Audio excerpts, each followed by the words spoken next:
I'm a mentor with Gvahim for, I think, 8 or 9 years. And I was also a new immigrant to other countries after I studied abroad at INSEAD in France and lived in Singapore and in the Netherlands. So I know the difficulty that all of you are facing in coming to a new place with less of a business network, a commercial network, personal network, with difficulties in the language, difficulties in understanding the culture and how things work. You're all really brave. And the reason why I joined Gvahim almost a decade ago was because I think that work is one of the things that give the most meaning to our life. Yes, vacations are fun, but an endless vacation where you don't feel productive and you don't make a living is a very depressing period, even if we only for a couple of weeks between jobs. And I thought, if I can help people find jobs and find meaning in Israel, then people that have talents and skills and education and made the brave decision to come to Israel would stay here, and the country would benefit, and we as a society would benefit, and each one of the Olim that we help will also benefit and will come to give back. Carol here is a good friend of mine for many, many years, and Carol and I got to know each other when she was an Ola Chadasha, and I helped her with the interview simulations and getting a job. And now Carol, for many years already, she's a mentor herself in Gvahim and giving back to the community and helping people find jobs and recruit people. So I think that that we're very blessed with the fact that you chose to come here and that you found your way to Gvahim, which is a fantastic place and organization. And I think that you should all keep in mind, maybe I'm going through a rough period at the moment, but in the future, I'm going to be the mentor, and I'm going to be the helper, and I'm going to be the evangelist that says, welcome to Israel and have a nice day. So, so this is a small background on my connection with Gvahim, but I want to share something that frustrated me in Gvahim. Something that frustrated me is that people, Olim Chadashim, you want to find jobs, and you all want to find job in high tech. Everybody comes to Israel and everybody wants to find a job in high tech, get a salary from a high tech company. And I used to work for very large enterprises in high tech and very successful startups in high tech. But I also worked for other companies. And I also seen, especially in the last 6-7 years, that being independent, self-standing business, a one-person business, is a more lucrative option than getting any job anywhere. Unless you can be the CEO of a bank, you can make almost as much as the CEO of a bank in being independent. And it's a path, an avenue that isn't pursued enough in Gvahim. Finding a job, guys, is a full-time job. And yes, most of you will find jobs, and we are here to help you find jobs in different companies. But this session is about opening your perspectives to another option to make money and make a living and have a great life in Israel. And this is to become a self-standing business. Okay, so freelancing in Israel, opportunities for new immigrants. First of all, I want to introduce myself. So I'm Oded, I'm 48 years old, I'm married, have 3 kids. I live in Hod HaSharon, it's a suburb of Tel Aviv. It's like 7 minutes airtime, and it takes an hour to get here because of traffic. And I want to present to you my CV in a different way than I've ever written it in a formal CV or in a presentation, because I think that I need to show you my experience in a different way. So I started my career, I don't believe in the word career, because I've done many different things, and I'm not sure how one led me to another, but they did. I started at the age of 15 as a kitchen worker at Burger Ranch. It was the only burger place in Israel. There was no McDonald's. Then I became a pizza delivery boy on a scooter for 2 years. And everything that you see on the left-hand side is places where I've been a salary employee. So in the Burger Ranch, I used to earn 4 shekels an hour, 4 new Israeli shekels an hour, to make chips and to prepare hamburgers. And then I increased my salary to 15 shekels an hour as a pizza delivery boy. Afterwards, I was a salaried secretary and presentation maker before the army. Then I had no choice, and I spent 3 years in the army, in the intelligence corps. Afterwards, I went to IBM, and I was an internet support technician. And then I saw that websites in Israel in Hebrew were programmed really badly, and that there's a better way to program websites in Hebrew. And remember, that was in 1998. So the internet just penetrated, and we were all dancing to the sound of the modem connecting to the internet at the speed of 33K. And then I founded my first business to develop websites as a company or as a freelance. And I developed dozens of websites for restaurants and for high-tech companies and for members of the Knesset, many different types. And I kept doing that while I was working, meaning I was working at IBM.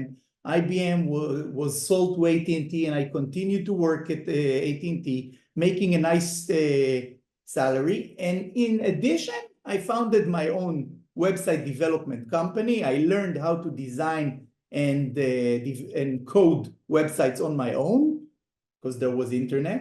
And I started doing that, and it took me until the age of 29. I did this for 6 years in parallel to my work at IBM, and I started studying law.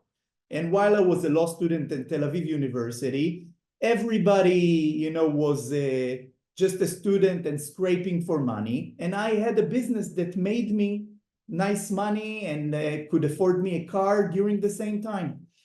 And then I finished my law studies. I became an intern in a law office and later a lawyer. But I brought in my younger brother, and he kept the business, and I kept earning from the business that I started back in the age of 23.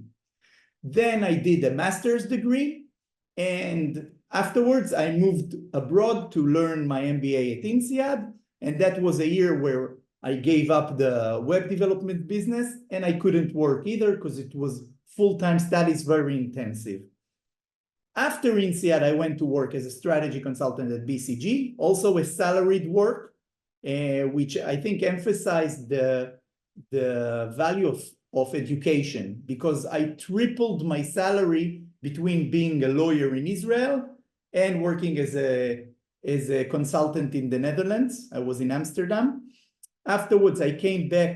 I worked there for 3.5 years. I went back to Israel, and I became the chief of staff for Amdocs, a Nasdaq-traded company. I did that for 4.5 years, also salary job. Then I left the enterprise and went to a startup where I earned the same, but in a startup life, I worked much more for the same money, but had much more flexibility. Startup life is fun. But when I left visually, the startup that I was working at, it was after an investment by Alibaba Group, the Chinese giant, and it was about to be sold. And I was already in a situation where I could live and do my own thing. And I founded a startup called Oded, which aimed to create quality time for parents and kids. I felt that I was working like crazy, in BCG and Amdocs and the startup. And I had a little daughter, already my third, and my agenda wasn't aligned with my calendar because I was working day and night and weekends and travels, etc., and hardly saw my kids. And then I started a technology startup that aimed to create quality time for parents and kids. Now, what is a founder of a startup? Everybody can be a founder of a startup. If Absentee here decides that he has a good idea, and he says, okay, now I'm the CEO of the Absentee.ai startup, he becomes a founder of a startup the very same moment. And since he's the founder and CEO, he gets to decide how much he works, where he works from, and whether he can allow any salary. Probably he can't, because when you start a startup, you have an idea, you might give it a lot of effort, but you don't have any money. So we went and we raised money. We raised venture capital for the startup. And when I raised venture capital for the startup, I started taking a salary from the startup, but the salary was nothing compared to what I was making in high tech a minute before. When you're a founder of a startup, yes, you are in high tech, and you're still very much independent to do whatever you want, but money, they say, the investors say, well, you get a lot of shares in the company. When we make an exit, you will make a lot of money. So for now, just take the minimum that you need to live. So I consider that, on the right-hand side, again, in entrepreneurship or my own business. The startup didn't succeed, unfortunately, although we raised money. We returned the money to the investors a year and a half later. And then I went back to the workforce and I became VP Marketing at Mindspace, a large co-working chain, where I, again, wasn't, it was real estate, but also high tech, and I made a lot of money. And after a year and a half, I said, I can't do it. I can't drive to Tel Aviv from Hod HaSharon an hour and a half every day and an hour back and work my ass off from morning till night and manage a team of 15 people. And I'm not seeing my kids. Again, I'm traveling like crazy. Again, I'm dependent on my boss and the economy in my job. Remember, it's a competitor of WeWork, and when WeWork failed to IPO, it had a major effect on the entire industry. And I resigned from Mindspace and I became again an Osek Morshe. Osek Morshe is like an independent worker in Israel. And that was 6 years ago. Initially, I took one idea that I had in my black notebook, and I said, there's a new law in Europe called GDPR. Lawyers in Israel don't understand foreign laws. They don't understand high tech and the processes, so they can only help with legal, but you need also to understand business and product and marketing in order to do GDPR right. And guess what? Although I haven't used my lawyer degree for I don't know how many years, since I left the law firm at the age of 29 and now I'm already 42, I still have my lawyer permit and I can do both law and business. And I started my own practice and started bringing in Israeli startup companies as customers for GDPR compliance. Each project, is a couple of dozens of thousands of shekels. And while I was doing that, people kept approaching me saying, you're a VP marketing, you're a chief marketing officer, come, manage the marketing in my company. And I'll tell you the story about that. But for the last 5 years, I'm also CMO as a service. CMO means that I'm the highest marketing professional in the company, reporting to the CEO and a management member. But I'm as a service, meaning it's called fractional CMO in the States, but I don't like the word fractional because I'm all in. But what is CMO as a service? It means that at any given moment, I'm the chief marketing officer at multiple startups. And each of these startups pay me a retainer for a part-time job as their chief marketing officer. And I have a few of them, usually 2 to 3. And in addition, I'm still a lawyer and have my customers from the legal profession. And In addition, in the last year, I'm also doing all kinds of projects of implementing AI in organizations. Now, that's a nice sentence. I'll give it to you, although it's later in the lecture. You can have only one full-time job, but you can have 10 part-time jobs. It doesn't make sense from a mathematical perspective, right? How many half-time jobs can you have? The answer is countless. Because the moment that an employer or a customer in that case knows that you're fractional, that you're part-time, that you have other engagements, there's no ending to how many you can add on as long as you can deliver the services that you promised. So this is also the potential gain of entrepreneurship or starting a business. And I guess there's a difference between entrepreneurship, which is more associated with startups and a big idea, etc., and entrepreneurship in the very modest sense of I'm selling my services as a contractor and not as a salary job employee.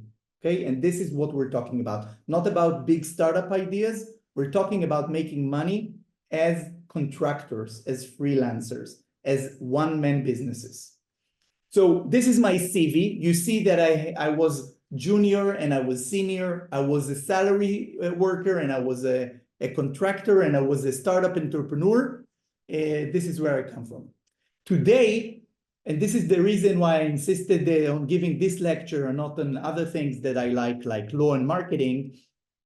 I don't see myself going back to a salary job ever. And it's not about disrespecting salary jobs. Most of my friends and my wife, she has a job, she loves it, she makes good money at her job.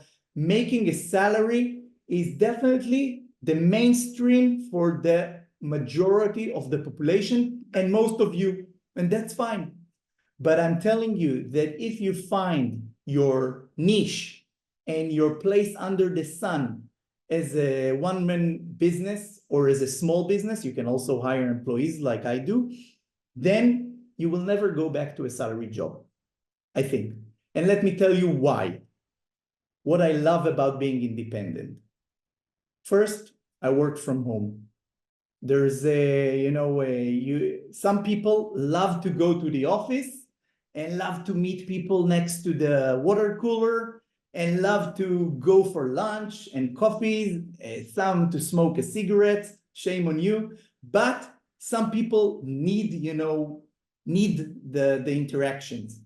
I'm already old, I'm 48, I'm already married, I've already learned a lot of stuff. I have kids that are, that want to eat lunch with me. I don't need that. And driving in Israel to the workplace and back is a nightmare. Regardless, even if you live in Tel Aviv and you work in Tel Aviv and you take a scooter to work, it's a waste of time and it's risky and people are playing with their phones and they drive over one another. It's really, I can't see the reason of traveling, and working at an office is a complete waste of time because it's always people picking, Oded, since you're here, I need you for a meeting. And since you're here, let's grab a coffee. And since you're here, I have a question. You can't get anything done in an office. So thank God for COVID. Thank God for coronavirus. Coronavirus let the world see, and there are actual reports about it, that people are more productive at home. People are more productive when they work on their own in front of a computer and they can focus other than so that's one thing.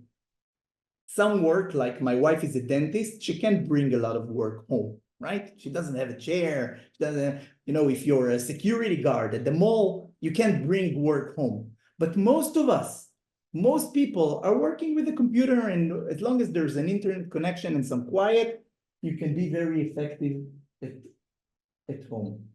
Second thing I love is results, not FaceTime. A lot of people think that the most value that they bring to the office is that they came. I arrived. It's 9 a.m. and I arrived. It's 5 p.m. or 6 p.m. or if you're working in high tech, it's 8 p.m. and I left. Wow, I had a long day. I came at 9 a.m. and I left at 8 p.m. Good for me. What have you done during this day? Well, I had a couple of meetings. I made a couple of phone calls. I wrote a couple of emails, and I was in lunch, cigarette break, coffee break. I went there, I had some errands, etc. Productivity is a very small part of the mix. And I think that as a freelancer, as a contractor, as someone who works from home, even if he's a salaried worker, you have to bring results, not FaceTime. The fact that you're pretty and that you arrived doesn't count, and you need to deliver results. And this I like because I know how to deliver results. Freedom, flexibility, and lifestyle. This is the biggest. As I mentioned to you, I started a website, an app and a website and a startup to create quality time with my kids, because I think that spending time with our kids is really meaningful, especially when they're young. When you're independent, you get to choose when you wake up. I wake up at 9:30 a.m. and I go to sleep very late. You get to choose whether to make breaks to have coffee or lunch with your friends, or just do sports in the middle of the day. And you get to allow your lifestyle the way that you want to choose it. So I have kids, you know, they come back from school and I sit with them and cook them schnitzels every day of the week. And this is for me pleasure, to hear what my kids have been up to. This is fun. This is what I want to do. And between my kids and between my friends and between my busy schedule of volunteering, I do a lot of work, but I do it on my own terms and my own time. And I deliver results. So I don't care that my employers or my customers do not care when I work, as long as I do it well. Multiple professions. LinkedIn is a bit of an enemy to me. You know, they ask, what are you? That, you know, your profile doesn't say anything. Are you a chief marketing officer? Are you a lawyer? Are you an AI evangelist? And I say, you know, it's hard to explain who I am, but this is who I am. I know how to do many different things. I enjoy the diversity, and I have multiple professions. So LinkedIn can't deal with it. A single profession also can't really deal with it, right? If you were hired as an SDR, you'll do SDR even if you know how to do marketing as well. So the fact that you're a freelancer lets you put your best self to each respective customers. Like, for example, I'll tell you, I'm marketing and law. Marketing and law, they don't live together. GDPR is about protecting people's privacy and personal details. And in marketing, I exploit those details. You know, I send emails, I do targeted campaigns, though they are conflicting. So I'm not a lawyer and a marketeer in the same company, but I can be both a lawyer for one company and a marketeer for another company and make money here and make money here. Multiple customers and choice. This is a big one. When you have a job, you are fully dependent on a single company and on your direct manager. They can, if they go down, you go down. And if your direct manager doesn't like you, that's it for you. Game over, find a new job. And in between the jobs, you wait weeks or months until you find an appropriate position and salaries, etc. And you have to explain why your old boss kicked you out. When you're an independent worker, you have multiple customers. If you don't like one of them, you fire your customer and you say, I'm not interested in working here anymore, or this doesn't work for me. And if you have 3 or 4 revenue streams, if one goes away, nothing happens. You still have 3 active revenue streams, and you find another one or another 2 to fill it up. So think about investors, right? VC investors. We have Tanya here. Maybe Tanya can shed some light. Investors invest in multiple companies. They invest in 10 with the hope that a single one will succeed so much that it will compensate for the 9 that didn't. As an independent worker, there's no loss. You win here, and you win here, and you win here, and you win here. And if one fails, nothing happens. So you have both revenue streams and time to find the next one. Personally, I find that you make much more money as an independent worker than a salaried worker. And this is because your revenues are tied to your effort. The more you work, the more you earn. The more customers you have, the more you earn. The more your customers like you and see the results that you're bringing, the more they're willing to pay. The more customers you have, the more recommendations you get, and the more leads and new customers you get. So it's the only limitation that you have as a self-standing business is your own time. How much can you fill up without breaking, without losing the lifestyle that we talked about, and without disappointing your customers, which you don't want to do, because it's all about a reputation game. But I'm telling you, I won't name my specific salary, but I can tell you that I'm making 3 times as much as I made in my highest paying high-tech job. And I'm making it in less hours of work. So highly, highly lucrative. Let me stop for a minute and see if anybody has questions. Yeah, we have Oded. Vitaly, would you open the mic to ask? This is a very good question in the chat that you wrote.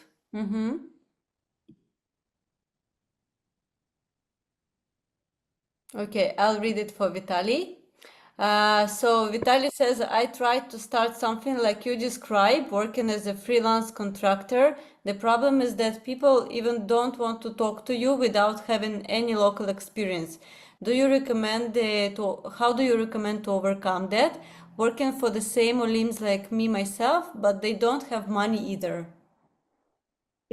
That's a really great question. I want to jump in also and say that I'm a social worker, and in America, there's so many different things that I could do because I have a lot of experience. And here, people don't know me. So it's really challenging. So it's a very important question. Thank you. It's a great question. And I will answer in 2 parts. The first part is, what's the difference from a salary job? If you want to find a salary job, Amy, as a social worker in Israel, you'll face the same challenge as an independent one. So same challenge, you're not worse off. The second question, or the initial question by Vitaly, how do you market yourself? How do you get your first customers, etc.? We'll get to that in the continuation of the lecture. But I would give you another small answer. When you're an independent worker, Amy, you can work not only for Israeli customers, you can continue working for US customers in social work and issue a 1099K or an Israeli invoice. Your options are not bound by the type of customer and the location of the customers. You can continue your old job from Israel in the States. You actually can't do that with social work because of licensing. Okay, so that's nice to know. And we need to think in that case about transferable skills. Right. For example, what can you do in coaching and mentoring and support and social support in Israel that doesn't require a license here, for example? Right. And which local audiences, like American ones, where you know the culture, you know the challenges, etc., might need your services, and how to bucket it in ways that are A, legal, we only want to do legal stuff, and B, utilize your knowledge and skills and know-how. But this becomes personal, so I'll park it again. Thank you. Other questions, Sofia? Yeah, we have Eliana asks, when you have multiple projects at once, what do you do when you don't have enough time to meet all the deadlines? What do you do at your salary job if your boss gives you 30 tasks and you can't make them all in a day or in a week or in a month? What's the difference? If you I think for me, it's all about, I think again, this is not only for independent workers, it's also for salary jobs. The only thing is that if you see your salary job as getting in at 9 a.m. and leaving at 5 p.m., and it doesn't matter whether you check the deadlines or not, then it doesn't matter also, you might get fired here and you might lose a customer as an independent worker. But let me show you what I do. First of all, I manage expectations. I'll show you an example. This is a weekly summary that I send one of my customers. It's recorded, so I'll put it out. But it says, last week, we achieved this, and this, and this, and this, and this, and this. And I send them links to what I've done. And it's not only me, because as a chief marketing officer, I also manage the marketing team of the company. So they are salaried workers, but they work for me. I'm their boss, and I operate the team, and I do a lot of stuff on my own. And I say, these are our successes. These are our results from last week. And this week, this is what I plan to do. And I plan always 30% more than I can achieve. Time is our most expensive resource, but I always like to set ambitious plans for next week and not to meet them, to meet 70%. Because if you meet 70% of ambitious goals, then you've done a lot. And then they become the actuals of last week. You understand? So you need to manage your time. And the most important thing, being a salary worker or being a contractor, is to manage expectations. To tell you, you're paying for 2 days a week. What do you expect that this is my expectation of what I'm going to achieve in those 2 days a week. And if you show them that you can give them results that are equivalent to 4 days a week or to more, then it's a win-win-win. They pay less than they would have paid a full-time employee. I get paid more than I would have been paid for these 2 days, and the company gets more productivity. Yes, it takes a lot of, I wouldn't say multitasking, because multitasking is something that I despise. It takes a lot of tasking, one after the other, and get things done, not get shit done, get things done. And you need to be able to switch, but there's never enough time for anything. So you need to manage expectations and to give realistic expectations and still be ambitious. But the same like you would satisfy the requirements of your job, the same way you can satisfy requirements of paying customers that are paying you a retainer or for a project or hourly. Last question before we move on. Yeah, so we have many. So Boris is asking, what is the starting requirements from the tax legal point of view? I have a point about that in the presentation. We'll never cover it enough, but I'll give you the main points. Next. Yeah, so also we have about tax, about accounting. How do you tackle that? I see in your profile that you are hiring. Could you please add some details? Personal question, Alex. Shame on you. Next. Yeah, can you tell me where to find freelance? Alex, just a minute. I want to stop on this question. Where is Alex? I don't see his camera. Where is Alex? Here's Alex.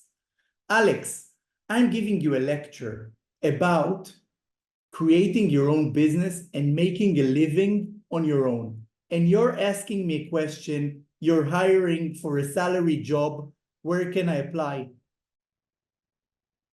Did you listen to what I just said for 40 minutes? Okay, I'm not going to answer your question, Alex. This goes against, the entire presentation. Next. Next and the last one. Can you tell me where to find freelance clients in Israel? I'm a motion designer and I have Amazing. a lot. Okay, personal, but we'll talk about marketing and sales in a minute. So I put so more money. We talked about that, and I put a picture that represents for me the most what I love about being independent. You see that every morning I start my day by going to my garden, seeing nature, having a breakfast with myself, meditating. I think meditation is fantastic. You should spend some time in meditation. and thinking about my day and how lovely it is to be able to eat breakfast, watch the flowers, think about my day, and make a living without driving anywhere. So, yeah, gig economy. Gig economy, the gig economy is anyone that is doing projects or small projects or freelancing around the world. And it's a trend that is growing for decades. And you can see in numbers, in 2021, it was $3,055 billion, and it's growing 16% a year to $1.86 trillion by 31. The little star tells you where we are at the moment, at 2024. It's about $1 trillion. Now, obviously, it's not all of these trillions of dollars going to go to your pocket, but being in an industry that is growing is a good way to make money. So, for example, if you're in motion pictures, for example, and there's a need for motion pictures and video is getting speed in social media, it's a good business to be in. But if you're in content writing and ChatGPT has just eliminated this job and no one is paying content writers anymore anything, then the content writing market will decrease and anybody working in it will feel the impact. So it's a good thing to be in a growing economy like the gig economy. There are 435 million people doing online gigs and gig workers. So you're not going to be alone. Don't be afraid that you're alone. It's a very large community, and there's a growing demand for gig work. Why is that? Especially because there's no commitment. Think about yourself as a business, as an enterprise or a startup. You have a need for a motion picture. You won't hire a video editor for a full-time job just to create one video. You rather go to Fiverr or to Upwork, hire someone for a project, paying for a video, and be done with it. So the more services that companies want to consume and the less commitment they need with respect to this job, which is not repetitive, the more they're willing to go to outsourcing and to either agencies or outside companies or independent workers. In the US, about 16% of adults are freelancers, 16%. And among 18 to 30 years old, it's 30%. So think about it. It's amazing. 3 out of 10 people are making their own money, not as part of a company as a salary job. In Israel, it's more interesting to you. There are 700,000 small and medium businesses.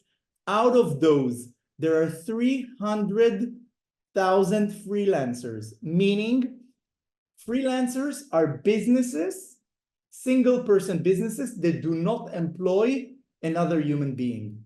Okay? So if for example, I'm a freelancer, but I have a marketing operations assistant that works for me, I'll already be in the small business in the 700,000, but I wouldn't be counted as a freelance anymore because I'm employing someone.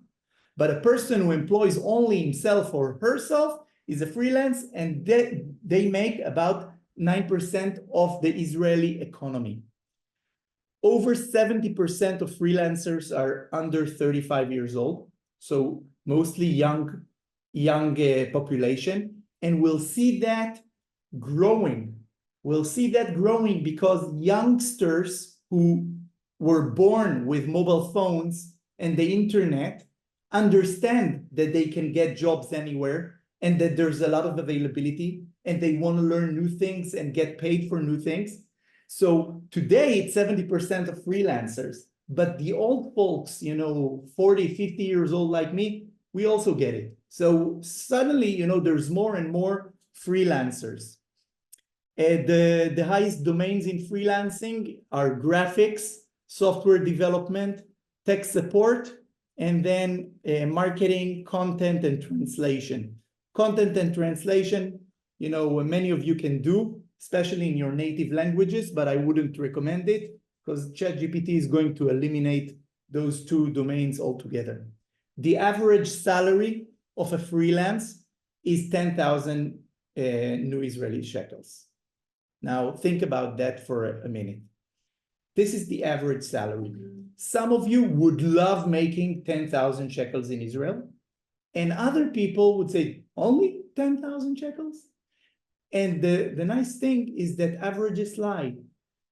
Out of hundreds of freelancers that were surveyed, the average is 10,000, which is, by the way, very similar to the average salary work.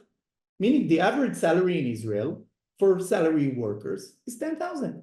So you can make an average the same, but the average is made out of people who make much more and people who make much less.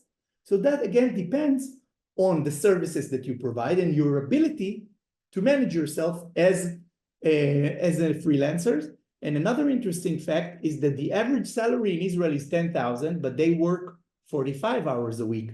Freelancers in average work 32 hours a week. So you can see the lifestyle there hidden in the details. Why do people go to salary jobs? Why do you all look for a job? I'll make it brief. You call it the reasons, I call it the myths. Most of them are simply not true. Many say, I have job security. As someone who worked for startups that closed and for bosses that were fired, etc., I can tell you, in the largest enterprise, you don't have any job security. If someone don't like you or the enterprise fails or the startup fails, you want to work for startups. If the startup doesn't raise funds and it meets liquidity, nobody has a job in 3 weeks. So there's no job security. And I used to be a director in Amdocs, a very large company. And when I didn't like one of my employees and I fired him, he didn't have any job security in the company either. So job security is a myth. Stable income, it's right, but you make negotiations once. When you enter a company, you maybe negotiate your salary, and then your salary stays the same forever. It hardly, the cost of living in Israel raises, your salary is the same, so it actually decreases in its buying power. And when you're a freelance, you don't have stable income. The more you work, the more you earn. The less you work, the less you earn. So it's part of myth. Pension benefits and perks. A lot of people want a job to get this card for lunches. How is it called? 10 bis. Anybody has a 10 bis? Dennis has a 10 bis. 10 bis is the stupidest reason to go to work for a company. It costs the company 300 shekels or 500 shekels a month, and you are willing to let go of 2,000 shekels in your salary just to get a 10 bis. All the social perks and the pension and the benefits as a self-standing business, you pay on your own. So you charge your customers and you're in charge of your pension and your perks. And I'm telling you, I'm not eating in less restaurants or getting less of a 10 bis because I work for myself. Work-life balance. Some people think that they go to work and at 5 p.m. or 6 p.m. their pen drops and then they have life.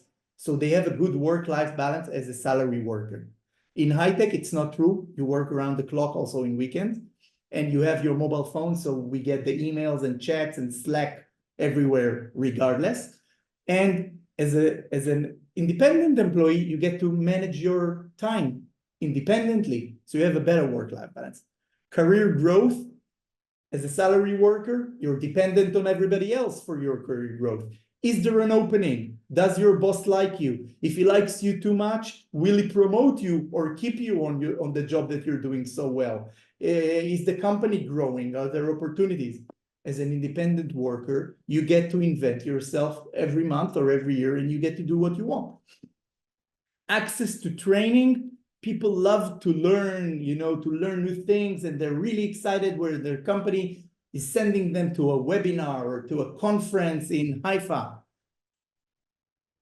You can drive to the conference in Haifa on your own and get a free ticket. What's the big deal? You want training, go to Coursera, go to YouTube and learn something new. It's much easier. Anyway, so these are myths. Now test yourself. If a salary job or freelancing suits you? Do you like working in an office with people around you? If you do, if you really like the office environment, by all means, get a salary job. Do you like to manage your own time and tasks? Sometimes you can do it as a job, but if you really like it, to feel in control and to decide what you get to do, you might prefer freelancing. Do you like being told what to do? If you need a boss to tell you, I see Maria is laughing because she likes to tell her boyfriend what to do there. But this is why I keep the cameras on, Maria. So being told what to do is not a bad thing. You know, some employees, they need their bosses to tell them, listen, what I want from you today is to write this blog post, to write an article about this and that, to make 3 phone calls, and to, I don't know, clean the office. Just taking examples, you know. So the fact that they get tasks in an orderly fashion from their bosses is a great thing for them, and they know that they can meet expectations because this is what they are asked to do. This is micromanagement. Some people love it. Some people love managing this way. Personally, I hate it. But if you like to be told what to do, no customer will tell you what to do. Customers, if you're a freelance, they will tell you what they need, and you need to come up with the ways to get it done. And if you're your own business, nobody will tell you how to promote yourself, where to promote yourself, whether to do or not. You need to be a person, if you want to be in freelancing and independent, you need to be a person who knows what they want to do and can decide and doesn't like other people telling them, do that, do this. Do you prefer fixed income or earned by your effort? We covered that. Do you like taking risks? Building a business is not a walk in the park. As someone asked here, where do I find the freelance customers, Anna? So yeah, it's an effort, you know, to start a business, to register it with the tax authorities, to find your first customers, etc. And it's risky in this few months until you get going. You don't have anyone paying your salary. So there are certain risks in starting a business. And if you like taking risks and you see that they pay off, then you might like freelancing. But if you want to play on the safe side, then maybe a fixed income salary job with a boss telling you what to do is a better option. Are you self-confident?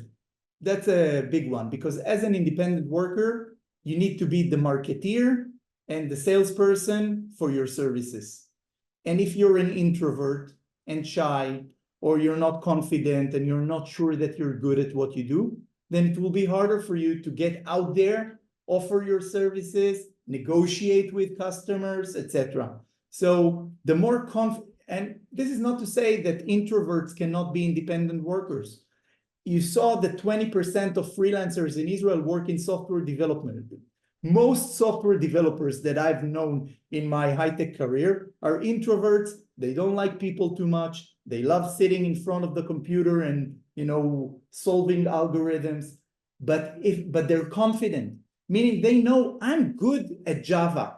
I'm good at HTML and CSS. And therefore, when I talk with a VP of R&D at a company and he says, can you develop this website or this app for me? I know that I can. You know, I'm not a marketeer. I'm not an outgoing person, but I am self-confident, and that matters. Do you aspire to manage a lot of people? Again, I'm in a certain position where I manage teams of marketing in each company where I'm CMO. But most freelancers, as I've shown you, the 300,000, they're a one-person business that don't manage anybody. The more you like your independent work and you're not aspiring to manage dozens or hundreds of people, the more freelancing works for you. When I worked in Amdocs or when I worked in Mindspace and Visually, I had teams, and managing large teams is also a full-time job. You can't do it part-time because people have problems. They come to you with their issues. They come to you with their professional challenges and their personal challenges, and you have to be there as their manager for them. As a freelancer, you want to focus more on doing, more on the services, less on HR and overhead and stuff like that. So if you aspire to manage a lot of people, it's something that really burns in you, it's better to follow the track in an organized company that can offer such opportunities. And last, do you like task diversity on your job? Can you switch easily? There was a report that I read once that if you're now in a webinar and next you need to, for example, write a blog or do something that requires some thinking, there might be a switching cost of about 30 minutes.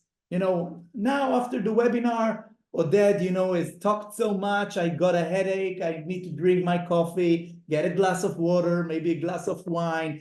And after 30 minutes, I'll be able to switch to my next task. Thank you. Yeah, Marcia, the thank you was for you.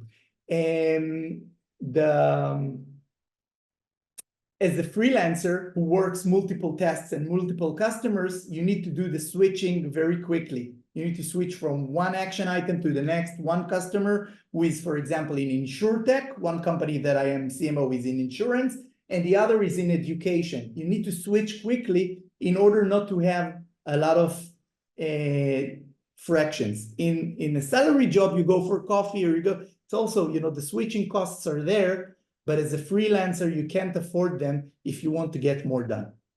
Okay, how to start freelancing. Now we get to what am I going to sell? How am I going to market myself? How am I going to sell it? And last, legal and finance. What do I need to know about the system in Israel in order to be able to do it? So one, choosing your services. I think it's very simple to choose your services. Why is it simple? Because if today you're looking for a job, you know what jobs you're applying to. If you're in software developer, your services are software development. If you're going for an SDR, your services are business development. If you're in marketing and you want to be a marketing associate in a startup, your services are marketing services. It's not rocket science to know what your services could be. And you need to think about it, that if a company is willing to pay you 5,000 shekels or 10,000 shekels or 30,000 shekels for doing a salary job, the company must be making more value on your work than you would, right? Because the company wants to make a profit as well. So it's worthwhile to pay 10,000 shekels maybe to an SDR because the sales that it's going to bring them are going to be worth much more. The same way, if you take your services and you bucket them as services that you sell in the market, you will make this money instead of the company. But the best way to find a salary job that fits you and to bucket your services is to look at a framework called Ikigai. It's a Japanese framework that talks about the meaning for life, the reason for being. In French, raison d'être. So you need to think about what makes you tick. And this has to do with 4 things. What do you love doing? What are you good at? What you can be paid for? What is the world willing to pay for? And what does the world need? And if you find something that is all these 4, you found your Ikigai and you're in heaven. But I will tell you a dirty secret. No one almost is in their Ikigai. Meaning, I'll give you an example. And then it's okay to be around the Ikigai, but then you need to set expectations of what are the advantages and what are the disadvantages. For example, if there's something that I love doing and I'm good at, but I can't get paid for it and the world doesn't need it, I might be at my passion. I would get satisfaction, but feeling of uselessness. So for example, I love volunteering and I'm good at helping Olim Chadashim, but the Gvahim would never pay me and I would never expect payment. So I'm passionate about giving this lecture, but it's not contributing to my salary. If I will do something that the world needs and I can get paid for, but I don't love it. I might be at my vocation or my profession. I will feel comfortable, but empty. Maybe excited, but uncertain. I'll give you a personal example. I'm doing, as I mentioned, GDPR law. I'm a lawyer. Now, I don't love lawyering. I don't love the legal profession, but I get paid a lot to do it and I'm good at it, and the world needs it and they're paying me to do it. So I'm not at my, I'm delightful to do the legal work. No, legal work is grinding and it's depressing. But this is why I do also marketing. Marketing, I love to do.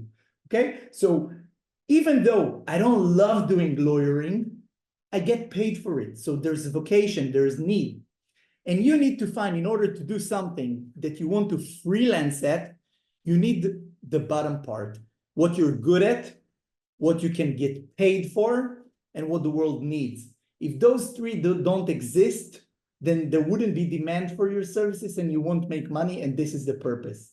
But most times you would find that you enjoy what you're doing, that you enjoy what you're good at, that you enjoy issuing invoices to your customers, and then you'll also love it, and then you'll be at your ikigai. Okay, so this is a framework. I encourage you to bookmark ikigai on your browsers and take a look at it. Let's say that you've decided that you want to be a motion designer because you've done that in Russia, Anna, and you want to do it in Israel. Great.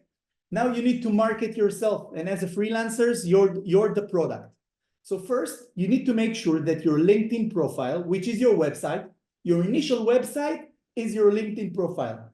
You make sure that it lists all your experiences, your desires, the texts that are relevant for a motion design, etc. You need to make sure that you have a great picture, that a friendly one, yet a professional one, that you have a portfolio of your motion design work underneath your job, which is now the owner of the Anna Kirilovich motion design company. So you put it as a job, you put the paragraph about the services, and you put a lot of media that showcase what you can do.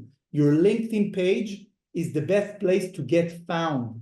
And also, not only for gig economy and projects and freelance work, also for jobs. If you show your experience on LinkedIn, employers and headhunters will find you.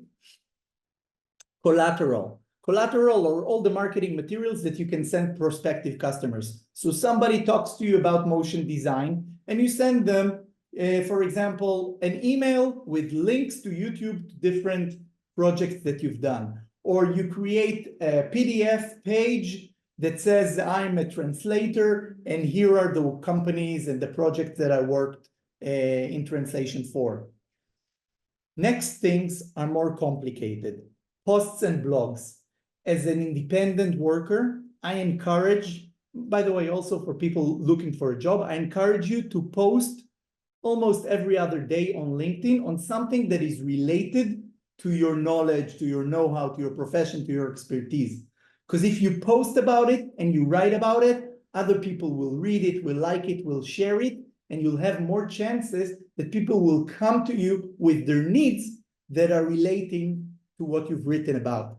So if, for example, you're in SDR, you want to give business development services, you can write a post or a blog about how important it is to develop relationships, or tactics to develop relationships between cultures, or how to overcome the challenges of cold calling. Any idea that you have or any experience that you have, you can translate it to a blog post or a social post or a story in video. Those work great. And to start posting content regularly in a way that increases your authority in your domain expertise. And you can also offer free webinars. You can say, I'm holding a webinar, here's the Zoom, and I'm going to be talking about this and that. And people might come and you will develop your professional network. And some of them might be prospective customers that would come to you later. I'll give you an example. Here, this is a free webinar. I'm not offering anything here, right? I'm just helping you understand the freelance economy. But I'm going to tell you, on my LinkedIn profile, I have a post talking about the AI for Marketeers workshop, a paid workshop that I'm going to start delivering on Thursday. Now, anybody who is in marketing and interested in AI, you can go there. And maybe there's one of you that might go there. So the most important thing is to be out there, to speak with a lot of people, to make a lot of networks, and to talk about the things that you're passionate about or knowledgeable about. Only then would I recommend starting your own website. A website is not a requirement. LinkedIn is enough. And if you have time and you have the capabilities to start a simple Wix website in order to put, some information about yourself, about your services, why not? Other ways, more creative ways for doing marketing, instead of submitting CVs to potential jobs, submit a CV as a business. Say, I'm not interested in this SDR job, but I'm willing to do it as my SDR company. We're doing that for multiple companies.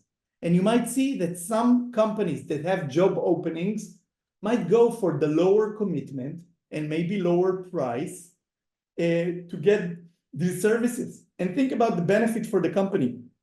If I'm hiring an SDR, I'm interviewing these days a lot of SDR candidates, and I will choose eventually a single one, and I'm taking a risk.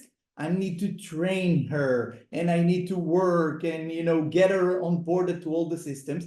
But if I'm hiring a company, I might say I'll take 3 companies and I'll keep the one that is doing the best. So there's far less risk for the company to take a freelance than to hire an employee. Next, professional forums. If there are LinkedIn groups, events, WhatsApp groups for your profession, be in them, communicate in them, share links to the content that you've provided, etc. And everything that the competition is doing, other companies that are offering similar services, do the same and do better. And if you have creative ideas, do them as well. Now, the most important tip that I'm going to give you today is ChatGPT. ChatGPT and other AI tools are your best friends in finding a job. And I have another lecture that I gave in Gvahim on this topic, and Sophia can share a link if she wants. And ChatGPT is your best friend in creating your new business. You can consult with it for free about what you know how to do. Simply upload your CV and ask, what services can I offer as a freelance in Israel? And it will tell you. Then ask it, write a 1-page brochure for me offering my services, and it will do that for you. You can say, how should my website look like? And you will get the chapters and the text for each page. And if you want to do the social posts also based on GPT's experience other than yours, this is possible as well. Write 5 posts for LinkedIn about motion design in Israel. Amazing. ChatGPT works for you for free, and it does a fantastic job with no spelling mistakes in English, even if your native language is Russian. Take advantage of AI. It's free, it's there, and it's going to replace all of us at some point. So before it replaces us, make sure that you exploit it really well for the things that you need today. Sales. Sales is the major difference from a salary job, and I can't hide it beneath nice words.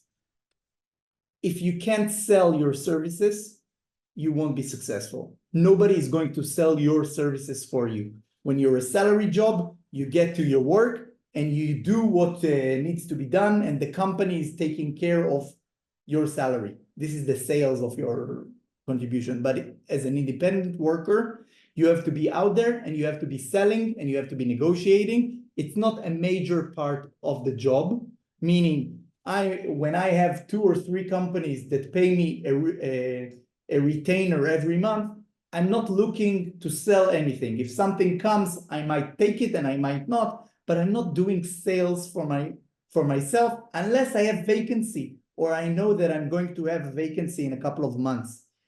But if you're an independent worker, you'll have to do much more sales than you do compared to a salary job, where you only negotiate and sell yourself once during the job hunt and interview process. So that's the difference. But I want to tell you about how I became a CMO as a service, because it's a story that emphasizes how to do sales in freelancing.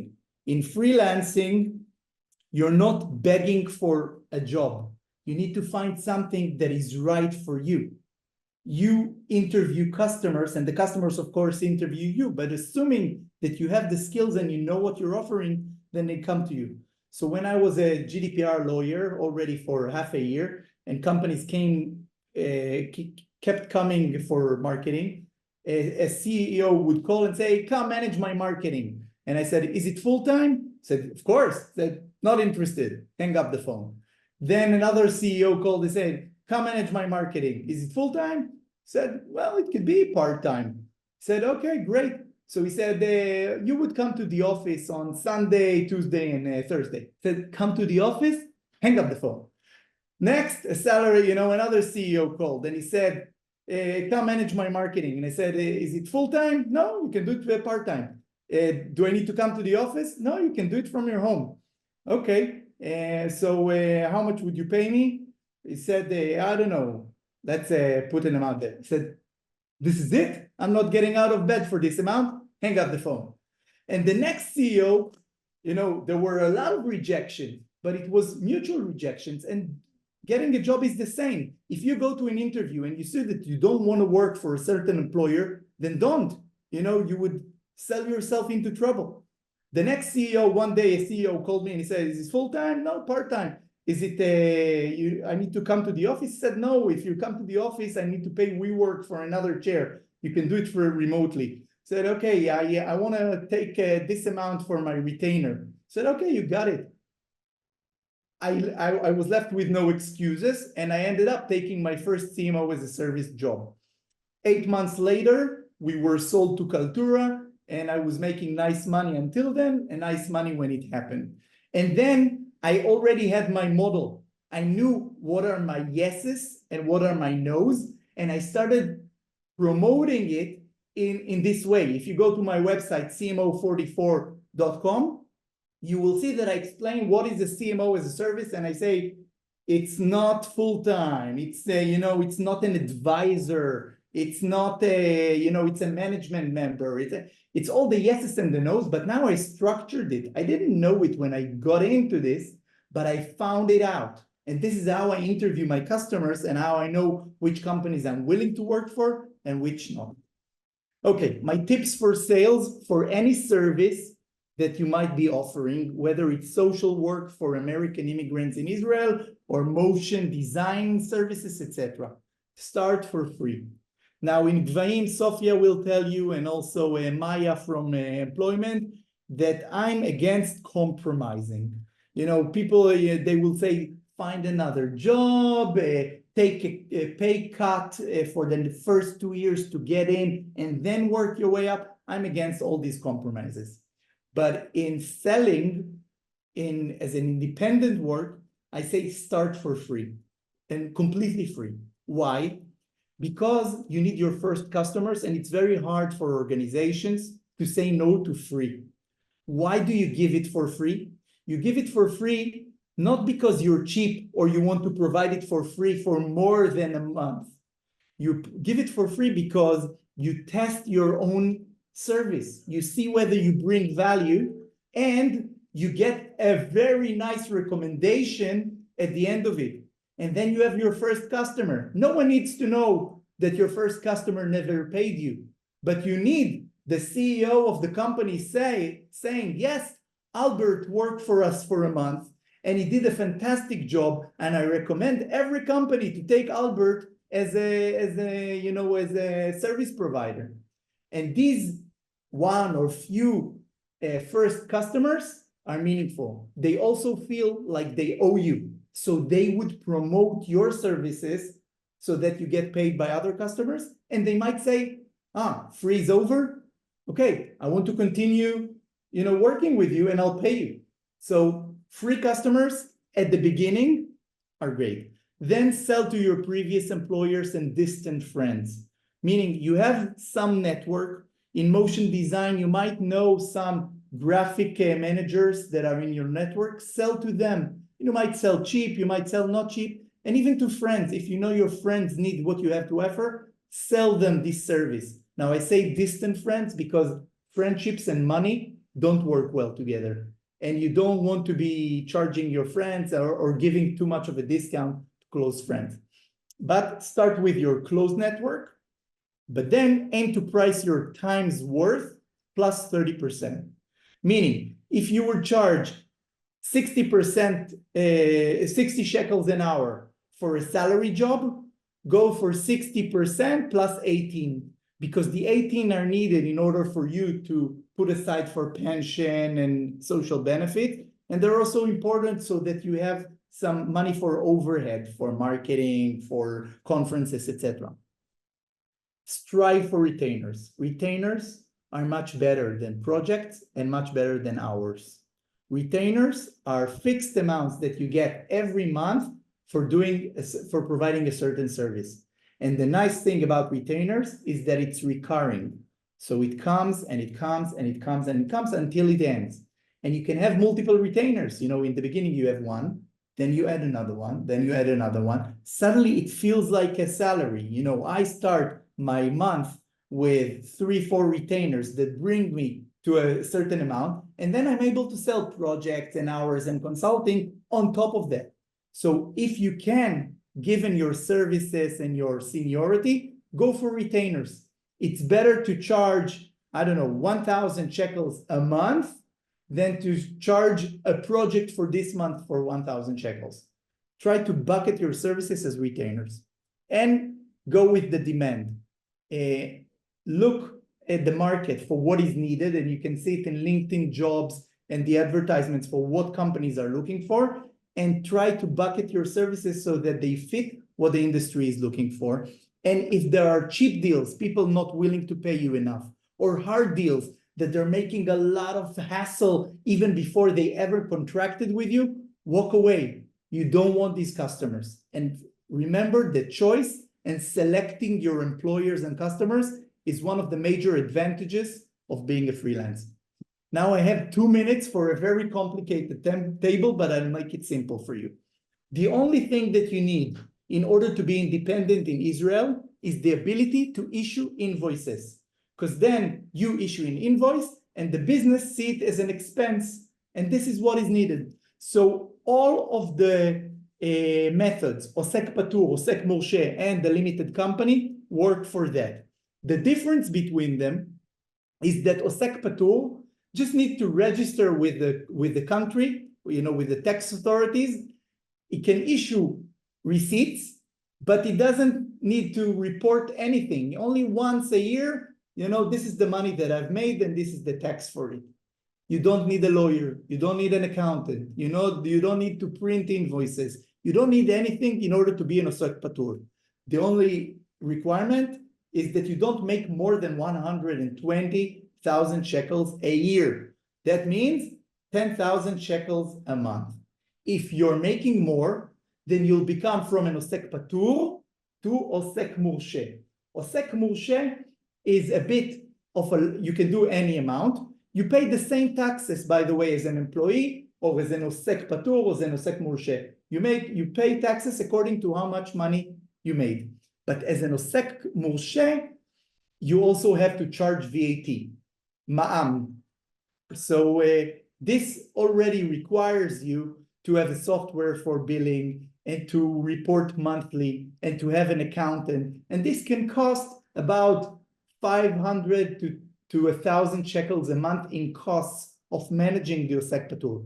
But if you're making a decent salary of, I would say, 15 or 20,000 shekels a month, and this is not such a high salary as a service provider, then being an Osek Morshe is the best way to go.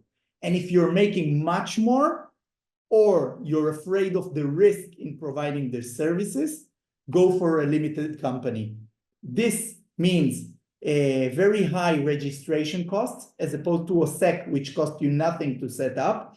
But it also means ongoing costs to the lawyers, to the accountants, to all kinds of registration fees. So I would say for most Olim, start with Osek Patur, and if you see that it succeeds, you'll become an Osek Morshe automatically.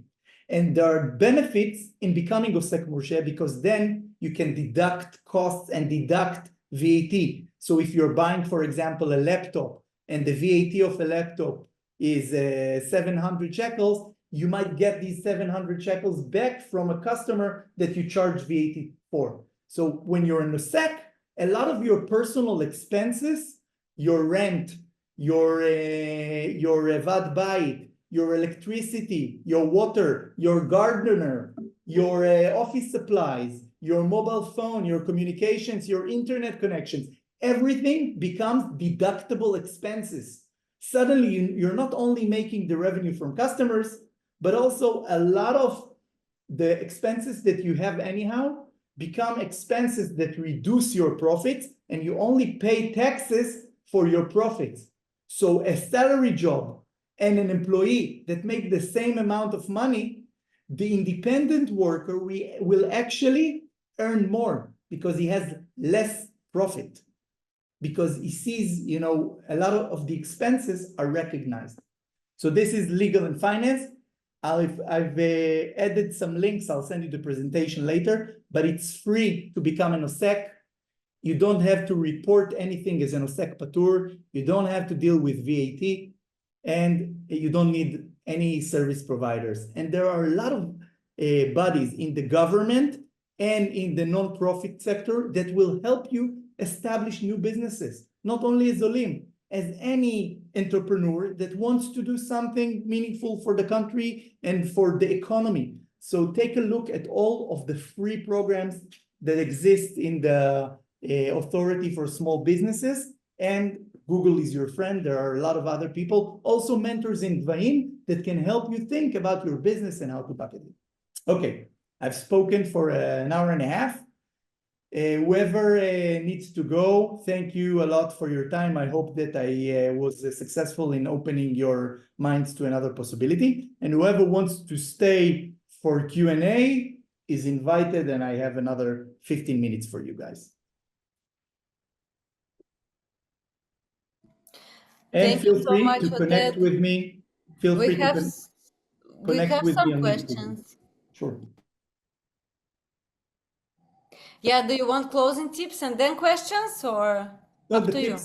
tips, I think I gave them along the way. Anyone can do it. It's worth for many aspects. Building a business takes time, but if you're unemployed, you have the time, so why not do it? And a lot of organizations are there to help you, and don't be afraid. Just be afraid of not having control over your life or being at the mercy of one single boss at a single company. And last, I mentioned it again, I'll mention it again. AI is your friend. AI is also your enemy. So exploit it. Have you ever offered your services for free when you just were starting your business as an independent entrepreneur and contractor? I never advise people to do things that I haven't done myself. So, for example, when I left in my last salary work and became a GDPR lawyer, I studied GDPR for a month. Nobody knew it, okay? And I wasn't sure whether I'm good at it, whether there's a need, what services will I offer. I went to 3 of my friends who are CEOs of companies, mid-sized companies, and I said, listen, there's a new law with high penalties that you are subject to, but you didn't know. I'm going to give you an audit project, take a look at your business, and give you an audit report of how you're subject to GDPR, whether your practices comply, etc., and what you should do in order to comply. And I did this project for 3 companies for free, Nikita.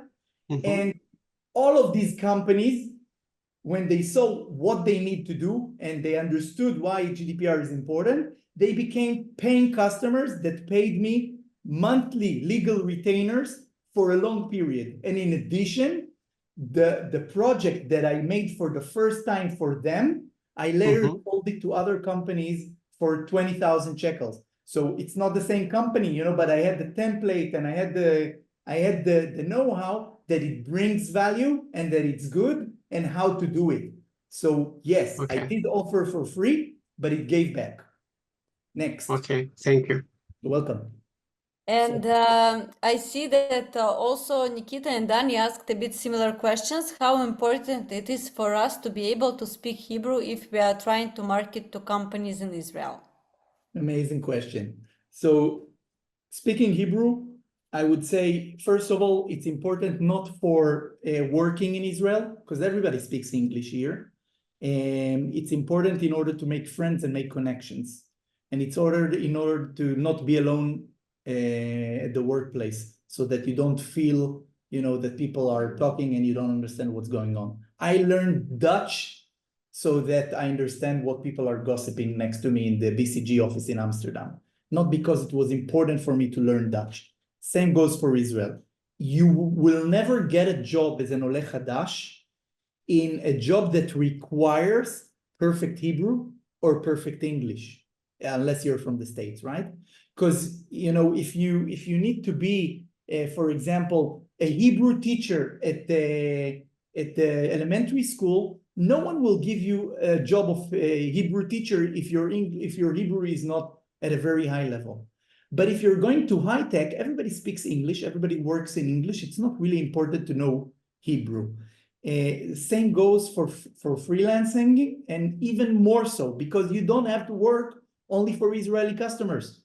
I have a customer from the Bahamas Islands who contracted me to make a website for a yoga course. I don't understand yoga. I don't speak Bahamian languages, and I don't have to work only for Israeli companies. You can offer your services on Fiverr and Upwork and other freelance platforms around the world, and companies will pay you for what you know, how to do, for your skills, for your talent. So Hebrew, forget about it. It's not really important. At the same time, you live in Israel, you want to make friends, learn Hebrew. It's a difficult language, but it would make your life more fun. So my basic question was, normally when you're doing some freelance or contracting, when some other big companies are contracting you, they ask you to prepare a little bit of pre-work. I would say something like the pre-projects, free pre-project work. I understand it's about the setting the boundaries itself between you and the potential customer. But how do you deal with it? How do you avoid this unpaid jobs? Sometimes you have to prepare presentations, standard documentations. So thanks for the question, Albert. I think, first of all, I do it with any employee that I'm about to hire. So part of my interview process for salary jobs, I take, for example, a marketing associate, and I say, write a blog about this topic. I give them homework for free. I'm not ever going to pay them for their work, but I want to see that they're capable of doing something on their own and what is the quality of their outputs. This is true for employees. It might be true for freelancers as well. So for example, if someone comes to me as a GDPR lawyer and says, I want you to show me the report that you're going to make and create the report for me for free, the answer is no. But what I can show you are sanitized reports that I've made for other customers, so that you can see the depth of the field, you can see the table of contents, you can see the level of analysis I've done, and again, removing all of the confidential information of the customer so that they also know that I never sacrifice the confidentiality of customers, that I won't be sharing their information with anybody else. So this is, I say, do one slide of the work, do one part of the research, and then tell them, if you hire me, I will do the next 20 slides. But always limit what you're willing to give. What I found out that at a certain point, you have testimonials, you have references, you have people saying, Albert can do the job. I've paid Albert and he's done this and that for me. And then the next customer doesn't ask you to do anything for free. He relies on the recommendations and the testimonials of previous customers to trust you with his project from the beginning as a paid project. And you see the same thing happens on Upwork and other freelance platforms. People get, 5-star ranking from previous customers. And when I go to them, I never ask them for something free, because I know that they can do the job and they have dozens of customers vouching for their services and their quality. Hi. We're both trying to switch to be independent, so we both joined with my husband. So our question is how to negotiate, not to negotiate, how to touch the pricing. Correct way to write the pricing proposal, for example. What are your services? Can you share a couple of words about your services? Okay, so my wife is I'm trying to make ceramics courses. Yeah. And I'm a developer, a Shopify app developer, freelancer, but I encountered many times to provide a proposal, for example, a pre-work price, or how in Israel, how Israeli company, how to say, prefer to pay, are they prefer to pay, willing to pay beforehand, in the middle, they want to see results.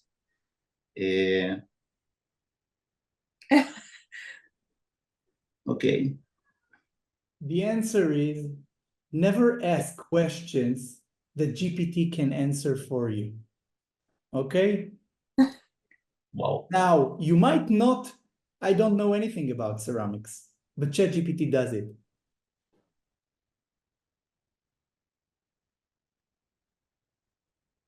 Ceramics is something much more simpler. Right? So if you get a but the very long services- proposal and you Yeah. can delete 7 parts out of 8, that's amazing. But you know, here's a ceramics price offer, including treatment and delivery and customization, etc. Really, it knows everything. If you want another one, this is for But it's for the product. It's something much more easily and it's so clear. And for services, for instance, when you don't have a product itself, so you have a service and people, for instance, want to pay afterwards, or so that's payment terms. This is this has to do with your choices, but you can ask GPT any question. You know, cool. here's you see that the services for what's your husband's name? Leon.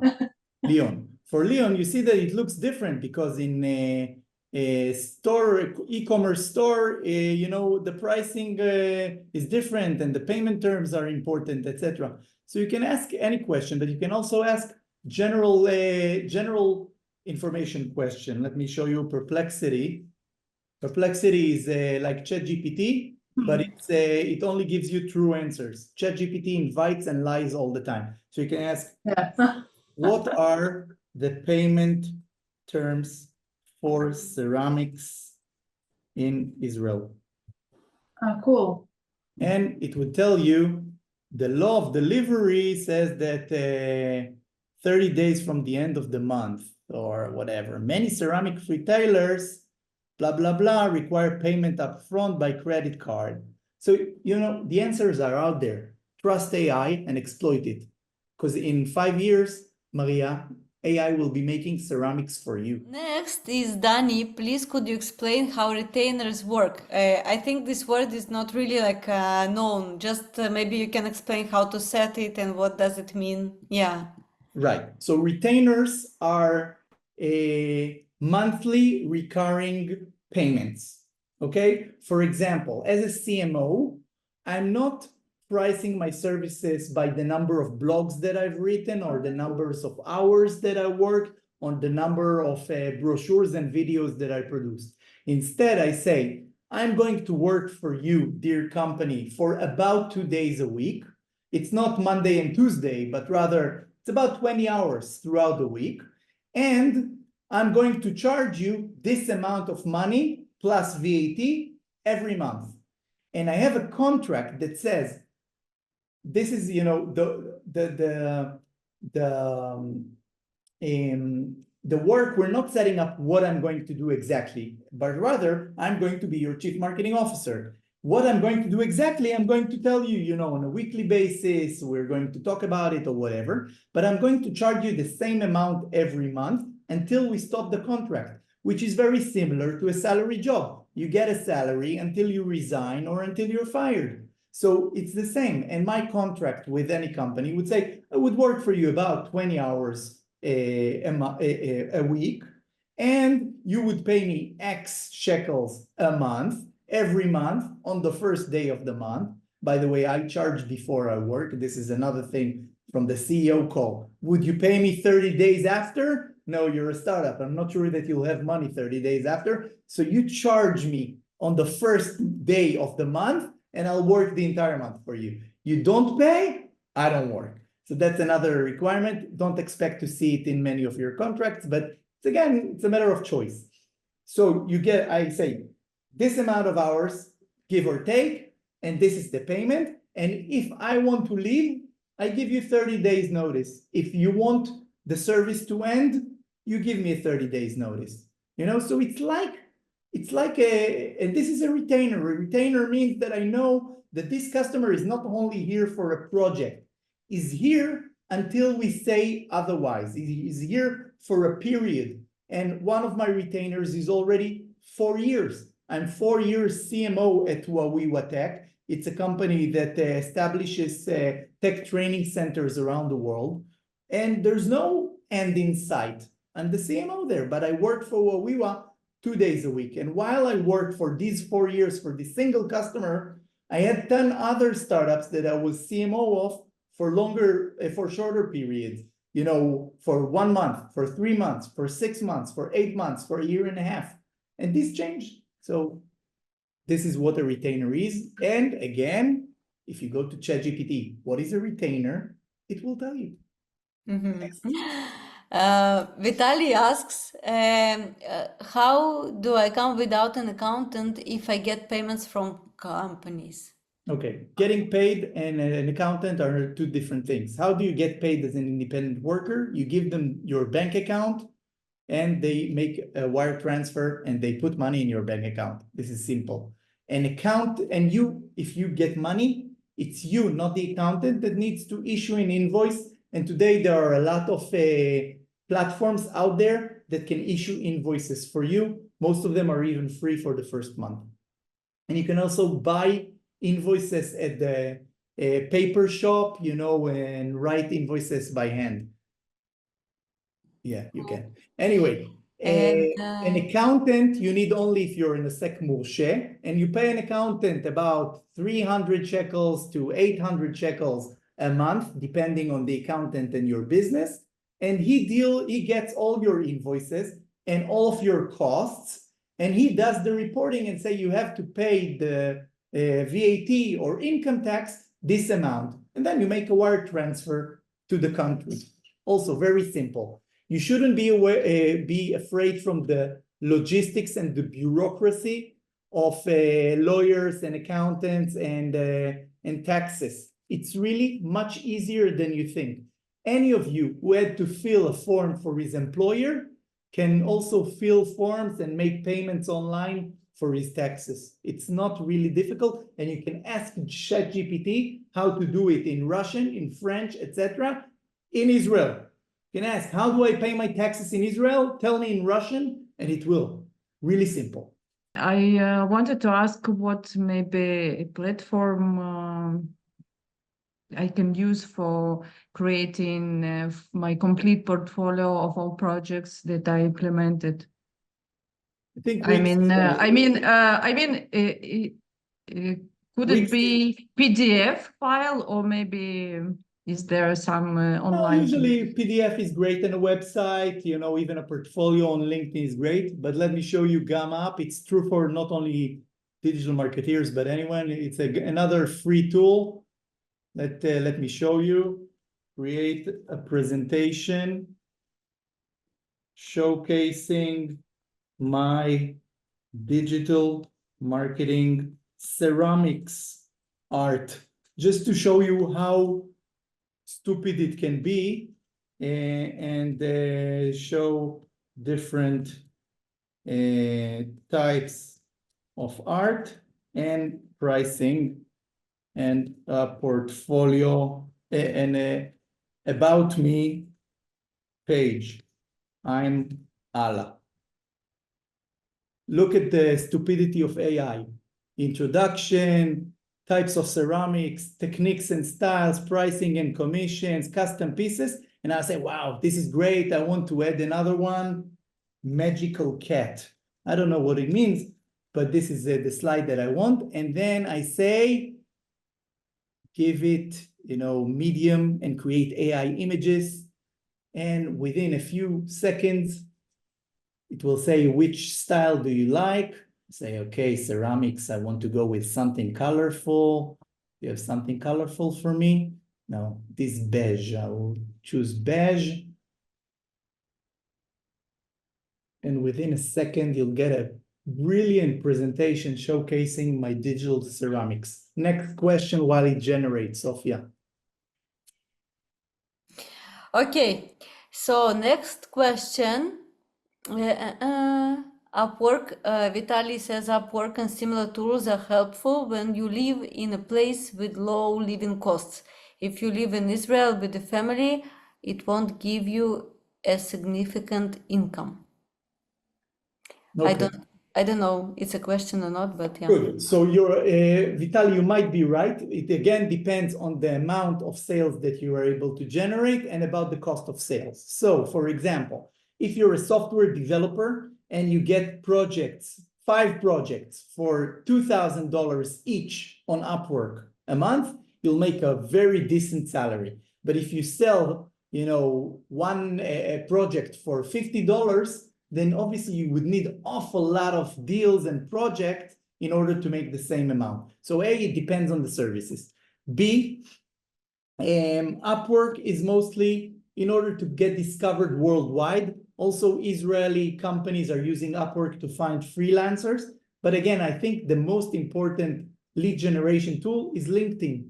Have a great profile page, write about your topic, connect with people in the industry, until people find your content and get to you. And also apply to jobs that are similar to what you're offering. So if someone is looking for a full stack developer, this is very hard to find. There are not a lot of developers that are available. And if you're doing it on a freelance, in a freelance way, they might take you just because they need you. And you would be the one saying, I don't want a salary. I want to work for multiple companies, but I'll do that for you 2 days a week or 3 days a week, etc. So it does change based on your profession and based on your services, but it can definitely be something that makes a living.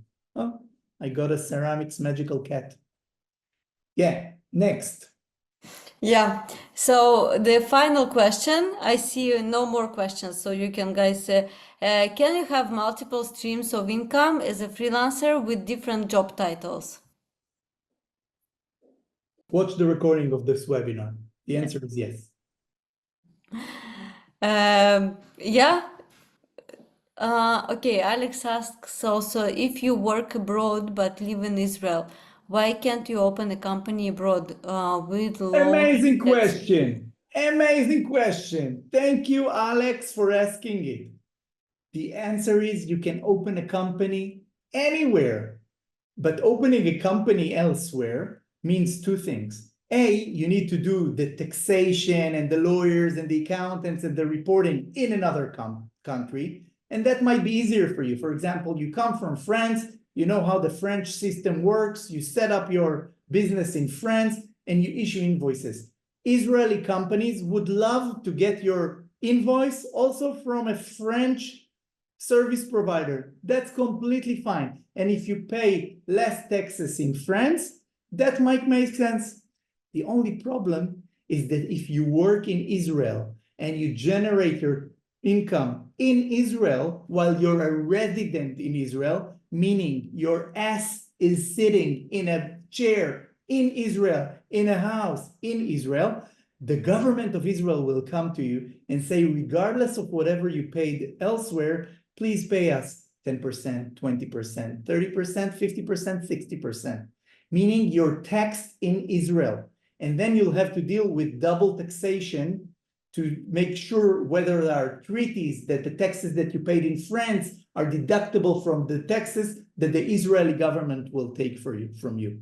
So It is possible, but because of Israeli law, the tax law says if you're here for the majority of the year, you will pay taxes in Israel for all of your income worldwide. If you rent a property in Moscow, you will pay taxes in Israel for making money in Moscow. That's the reason why it's better to start the business here if you're living here. The only thing is, as I mentioned, Osek Patur, it doesn't make a lot of money. You know, it's 120,000 shekels a year. And if you're in a Osek Patur, there's hardly any cost. It doesn't cost you to register. It doesn't cost you to report. It doesn't take any lawyers or accountants, and you can issue invoices. It's like giveaway money. So that's an easy choice for anyone starting out. Any other questions? Vitaly, can you explain? Open your mic because I don't understand. It's like, yeah. Yeah. In VAT, you only pay okay. VAT. You charge VAT Okay. only from Israeli customers. Yes, but there is an issue of invoicing for such companies because they reside in California or If you issue an invoice to Arab an external, Emirates also. thank you, Vitaly, for opening the camera eventually. Really appreciate it. If you issue an invoice to a company abroad, you don't tax them for VAT. So you charge them only the nominal amount. The same like you go to the duty free and you don't pay VAT there. But if they don't pay VAT, you also don't get deduction for VAT for whatever they give you. So, you know, VAT is not really a meaningful thing because you pay VAT every 2 months and you get VAT back for your expenses. And the only issue with VAT is that your accountant needs to report it every 2 months. But you can definitely work for companies abroad, get payments from companies abroad as an independent worker. No problem at all. So thank you so much. And yeah, it's amazing. Thank you very much. Also, people write in the chat that they thank you. You're very, very welcome. And I tell you, don't be afraid and use the time that you have looking for a job to also think, can I make a living as an Osek Patur? I think it's worth your effort. And if any of you want to connect with me on LinkedIn, feel free to connect. Have a nice evening.